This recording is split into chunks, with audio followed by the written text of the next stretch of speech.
सोहेल आफरीदी वज़ीर आला खैबर पख्तूनख्वा और पाकिस्तान तहरीक इंसाफ की लीडरशिप वहाँ की, उन्होंने एक कदम उठाया और खैबर पख्तूनख्वा में क़याम अमन के लिए एक कौमी जरगा बुलाया। और इस कौमी जरगे ने ख़ास तौर पे पाकिस्तान की इस्टेब्लिशमेंट और मिलिट्री इस्टेब्लिशमेंट को और army chief general Asim Munir साहब को और DGISPR को एक बहुत ही मुख्तलिफ किस्म का पैगाम दिया है, क्योंकि वज़ीर आला खैबर पख्तूनख्वा सोहेल आफरीदी का रास्ता रोकने के लिए बहुत कोशिश की गई। पेशावर में DGISPR ने बहुत नामुनासिब गुफ्तगू भी की, लेकिन वो वज़ीर आला खैबर पख्तूनख्वा बन गए और उसके बाद फिर उनको जान से मारने की धमकियां भी मौसूल हुई और फिर अलर्ट भी जारी हुए कि उनको गोली लग सकती है। लेकिन फिर वो पेशावर की सड़कों में निकले और अवाम में घुल मिल गए। ये सब कुछ किया और बिल आखिर उन्होंने खैबर पख्तूनख्वा में, जो कि एक खेल खेला जा रहा है कि जी फौजी ऑपरेशन नागुज़ीर है, उस फौजी ऑपरेशन में और ख़ास तौर पे अफ़गानिस्तान से जो एक लड़ाई का ख़तरा है, उस लड़ाई को टालने में आज बहुत अहम किरदार अदा किया। एक कौमी जरगा बुलाया गया और उस कौमी जरगे में पाकिस्तान पीपल्स पार्टी, मुस्लिम लीग नवाज़, आफ्ताब अहमद खान शेरपाव साहब, अवामी नेशनल पार्टी, जमीयत उलमा इस्लाम, जमात इस्लामी, मोहसिन दावड़ साहब और बेशुमार जितने भी लोग थे, रहनुमा थे, इस में शरीक हुए, सहाफ़ी शरीक हुए और यहाँ से एक मुअस्सर आवाज़ जो है वो आज गई है। इसमें मुख्तलिफ़ किस्म के इंकशाफात भी हुए, क्योंकि कौमी जरगे में जो एक नेशनल जरगा और क़याम अमन के लिए है और जो काम कोई भी ना कर सका वो आज इस जरगे ने किया है। और इसका क्रेडिट जो है वो पाकिस्तान तहरीक इंसाफ के सूबाई सदर जुनैद अकबर साहब, वज़ीर आला खैबर पख्तूनख्वा और स्पीकर बाबर सलीम सवाती को भी जाता है और फिर ख़ास तौर पे तमाम पॉलिटिकल लीडरशिप, तमाम सियासी जमातों के रहनुमाओं को जिन्होंने उसमें शिरकत की, उनको भी इसका क्रेडिट जाता है कि एक बड़े मकसद के लिए उन्होंने अपने सियासी इख्तिलाफात को एक साइड पे रखा और आज वो इस जरगे में शरीक हुए। तो अब मुश्तरका एलामिया आना है, लेकिन जो वहाँ पे तकारीर हुई और वहाँ पे जो तजावीज़ हुई, सब ने मुत्तफ़िक़ा तौर पर खैबर पख्तूनख्वा में फ़ौजी ऑपरेशन की मुखालफत की है और कोई भी ऐसा फ़ैसला कबूल करने से इनकार कर दिया है जो कि खैबर पख्तूनख्वा की लीडरशिप से बाला बाला किया जाएगा। और यही मौक़िफ़ था पाकिस्तान तहरीक इंसाफ का और यही मौक़िफ़ था इमरान खान साहब का। तो सबसे पहले तो जुनैद अकबर साहब ने एक बहुत ही ज़बरदस्त बात की है। पहले मैं वो आपको सुनवाता हूँ ताकि आपको अंदाज़ा हो सके कि वहाँ पे किस कदर। और फिर एक और बात बता दूँ कि जैसे ही जितनी भी सियासी जमातों के कायदीन वहाँ पे तशरीफ़ लाए, उनको गार्ड ऑफ ऑनर दिया गया और उनको बहुत ज़्यादा रिस्पेक्ट दी गई और स्टेट सेक्रेटरी के फ़राइज़ मुस्लिम लीग नवाज़ को दिए गए। तो ये था आज वहाँ की सूरत हाल। और अगर ये मामला खैबर पख्तूनख्वा में हो सकता है तो फिर कौमी सियासत में क्यों नहीं हो सकता। तो देखिए क्या है। सबसे पहले तो जुनैद अकबर साहब ने ये कहा, जुनैद अकबर साहब ने एक बात की, जरा सुनिए। ये है कि पॉलिटिकल पार्टियों का जो कीपी में हो रहा है, जो मुल्क में हो रहा है, हमारा कोई रोल नहीं है। ये रियासत का फैसला था अफगानिस्तान जंग में जाने का। 1976 मेरा डेट ऑफ बर्थ है और वहां उसी से जब से हम पैदा हुए 50 साल से मुसलसल जी धमाके देखते रहते हैं। उस टाइम रियासत का फैसला था कि अफगानिस्तान की जंग में जाना है और रियासत से मतलब एक इदारा समझा जाता है। उस टाइम के जर्नलों ने फैसला किया था, किसी पॉलिटिकल पार्टी ने नहीं। और हमें याद है कि बादशाह खान वली खान वो बार बार ये कह रहे थे कि अफगानिस्तान के जंग में हम अगर जाएंगे तो इसका रिएक्शन आएगा और वही जो है हुआ। जब सारे पाकिस्तान में इंडस्ट्री लग रही थी तो ये उसके बाद एक और इंकशाफ किया जुनैद अकबर साहब ने। उन्होंने कहा कि ये जितने भी लोग थे इनको लाके बसाया गया और ये जो तालिबान को वापस लाने का जो फैसला था वो आर्मी चीफ जनरल बाजवा उस वक्त थे और उस वक्त के DGISI उनका था और किसी और का ये फैसला नहीं था। तो जुनैद अकबर साहब ने ये सारी की सारी ब्रीफिंग जो है वो बयान कर दी। जरा सुनिए क्या कहते हैं। जब सारे पाकिस्तान में इंडस्ट्री लग रही थी तो बदकिस्मती ये है कि KPK में हम जिहादी वर्दी कर रहे थे और ये रियासती पॉलिसी थी, किसी पॉलिटिकल पार्टी का नहीं था।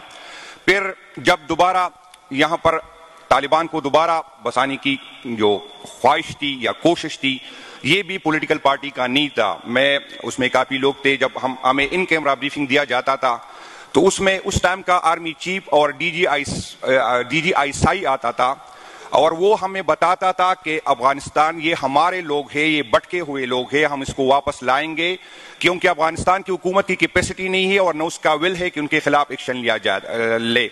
और हमें बताया जाता था कि इसकी फैमिली को हम रिहेबिलिटेट करेंगे, उसको जॉब देंगे। तमाम पॉलिटिकल पार्टियों के उस पर एतराज़ात थे। बेशक पाकिस्तान तहरीक इंसाफ की हुकूमत थी, लेकिन आर्मी चीफ और DGI जो होता है वो वजीर आजम का सिक्योरिटी एडवाइजर होता है। वो जो बताता है, जो कहता है, ये वजीर आजम ने माननी होती है। उसके बाद हमारी हुकूमत गिर गई। मैं किसी पे इल्जाम नहीं लगाता, मुझे पता है कि जो आने वाली हुकूमत थी उसका इसमें कोई रोल नहीं था। मैं आपको ये बता दूं कि जब यहां से लोग भेजे जा रहे थे तो किसी पॉलिटिकल पार्टी ने नहीं भेजे। तो ये उन्होंने इंकिशाफ किया। उन्होंने कहा जी कि ये सारी की सारी पॉलिसी जो थी ये उस वक्त की फौजी क़यादत, आर्मी चीफ और DGI की थी। तो ये वहाँ का माहौल था जो कि हमें नज़र आया। और अब उसके बाद बाकायदा तौर पे उसमें एक आएगा जनाब सोहेल आफरीदी साहब ने क्या कहा, जरा वो भी सुन लीजिए। ख्वा के साथ खड़ा होना है, आपने जो है खैबर पख्तूनख्वा का मुकदमा लड़ना है। मैं ये भी चाहता हूं कि हमारे जो पाक अफगान मुज़ाकरात थे, हम सब ने, खैबर पख्तूनख्वा की तमाम जमातों ने इसको खुशाइंद करार दिया था। पाक अफगान ताल्लुकात के असरात डायरेक्टली खैबर पख्तूनख्वा पे होते हैं। हम ये चाहते हैं कि खैबर पख्तूनख्वा के लोगों का और अफगानिस्तान के लोगों का हमारा दीन, हमारा अल्लाह, हमारा नबी, हमारी जुबान, हमारी कल्चर, हमारी ट्रेडिशंस, हमारी वैल्यूज, हमारी नॉर्म्स, हमारी सब ये चीजें मुश्तरका है। अगर फर्ज करें आप खैबर पख्तूनख्वा के स्टेक होल्डर्स को एतमाद में लेकर इन मुज़ाकरात में जो है उनको इस्तेमाल करें तो ये मुस्बत नताइज देंगे, गलत नताइज नहीं देंगे। अगर हम ये बात करते हैं तो इसका मतलब ये नहीं कि हम किसी की साइड ले रहे हैं। हम पाकिस्तानी हैं, हम चाहते हैं कि पाकिस्तान में अमन हो, हम चाहते हैं कि पाकिस्तान के जो हमसाए मुल्क हैं अभी तक जिनके हमारे जनाब बस जिनके साथ हमारे अच्छे ताल्लुकात हैं तो उनको बिगाड़ा ना जाए। तो इसमें जो है अगर फर्ज करें किसी चीज का हल जंग। तो जनाब ये थे सोहेल आफरीदी साहब। तो इस तरीके से आज ये कौमी जरगा हुआ और आफ्ताब अहमद खान शेरपाव साहब, सिराजुल हक साहब इसमें नजर आए, गवर्नर खैबर पख्तूनख्वा इसमें मौजूद थे, साबिक वजीर आला महमूद खान मौजूद थे, मोहसिन दावड़ मौजूद थे। तो ये एक बहुत ही अच्छी शुरुआत है जो कि मुस्लिम लीग नवाज के भी मौजूद थे जी, शाहजहां साहब। तो ये एक अच्छी शुरुआत है। तो देखिए इसका मुश्तरका इलामिया क्या आता है और इससे यकीनन मिलिट्री इस्टेब्लिशमेंट को और मौजूदा फौजी क़यादत को धचका लगेगा, क्योंकि वो हर सूरत में यहाँ पे एक फौजी ऑपरेशन का माहौल बनाना चाह रहे थे। अब आगे बढ़ते हैं अगली खबर की तरफ और वो अगली खबर है जनाब, आज कौमी असम्बली में गैर आइनी तरमीम की मंजूरी हुई, लेकिन उससे पहले उस गैर आइनी तरमीम में मजीद सुकम निकल आए और पता चला कि जो सेनेट से तरमीम मंजूर हुई है उसमें बहुत सारी चीज़ें रह गई हैं और काफ़ी हद तक ख़तरनाक रह गई हैं।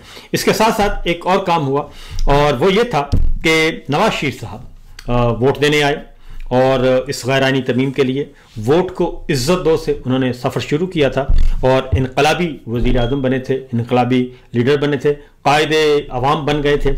और इसमें जुल्फ़िकार अली भुट्टो साहब थे, उन्होंने ये 73 का आइन बनाया था। तो जुल्फ़िकार अली भुट्टो साहब के तो नवासे ने, बिलावल भुट्टो ने आज इस आइन का कत्ल किया और इसको तहत किया। और दूसरी जानब नवाज शरीफ साहब ने खुद गवर्नर जनरल गुलाम जिलानी से जो अपनी सियासत का आगाज़ किया था, जनरल जिलानी की गोद से और जनरल जिलानी की सियासी गोद से लेकर आज उन्होंने अपनी सियासत की तदफीन की है जनरल आसिम मुनीर साहब की गोद में। और इस तरीके से वो बाकायदा तौर पर आए और उन्होंने इस गैर आइनी तरमीम को वोट दिया और लेकिन तकरीर करने की हिम्मत उनमें नहीं थी और उनके आने पे ऐवान में हंगामा हुआ और वहाँ पे अपोजिशन ने जोर जोर के नारे भी लगाए और दूसरी जानिब अपोजिशन ने पाकिस्तान तहरीक इंसाफ और मुत्तहिदा अपोजिशन ने ऐवान के की बाइकआउट किया कार्रवाई का और मुसव्वदे जो थे, तरमीम मुसव्वदे वो फाड़ दिए गए, उछाले गए और स्पीकर के डेस्क का घेराव किया और नारेबाजी की मुकम्मल तौर पर। और किसी ने भी इस तरमीम के हक में ना मुखालफत में कोई वोट नहीं दिया, बाइकआउट किया सारे इस गैर आईनी प्रोसेस का। मौलाना फजलुर रहमान साहब के 4 लोगों ने इनके हक में वोट इनकी मुखालफत में वोट दिया। इस तरीके से 200 तकरीबन 24 चाहिए थे और 231 वोट जो हैं वो डाले गए इस गैर आईनी तरमीम के लिए। इनमें से मोस्टली जो थे वो जाली फॉर्म 47 के MNAs थे जाली तौर पर। तो इसलिए ये बताना ज़रूरी है कि ये सारी की सारी जो पार्लियामान है ये गैर आईनी भी है और इलेक्शन चोर भी है, और मैंडेट चोरी के नतीजे में ये मारज़ वजूद में आई है, क्योंकि ये बार बार बताना ज़रूरी है। कल को ये मामला खुलेगा और ये गैर आईनी तरामीम वापस होंगी, खा वो 26वीं है या 27वीं है। और चूंकि अब तो चीज़ें बहुत सारी रिकॉर्ड पे आ रही हैं कि किस तरीके से मखसूस नशिस्तों का भी फैसला लिया गया गन पॉइंट पे और जजेस को धमकाया गया, वो सारी चीज़ें भी रिकॉर्ड पर आ गई हैं। याहिया अफरीदी साहब को आज फिर लॉलीपॉप दे दिया गया, क्योंकि उनका ज़मीर जगाने के लिए पाकिस्तान भर के कानूनदान खतूत लिख रहे थे और साबिक जो जज साहिबान रिटायर्ड जजेस खतूत लिख रहे थे। सुप्रीम कोर्ट बार एसोसिएशंस के जो साबिका कायदीन हैं 4 सूबों से, वो खतूत लिख रहे थे। जस्टिस मंसूर अली शाह साहब ने खतूत लिखे और जस्टिस आतर मिल्ला साहब का ख़त आ गया। तो याहिया अफरीदी साहब के ज़मीर को झंझोड़ने की कोशिश की जा रही थी, लेकिन आज बाकायदा तौर पर ऐलान किया गया कि उनके लफ्ज़ के साथ, उनके ओहदे के साथ चीफ जस्टिस ऑफ पाकिस्तान वो बरकरार रहेंगे। इस तरीके से उनको लॉलीपॉप दे दिया गया, उनको यकीन दहानी करवा दी गई कि उनका ओहदा जो है वो बरकरार रहेगा और वो सलामत रहेंगे और वो इसी तरीके से हुकूमत की खिदमत करते रहेंगे।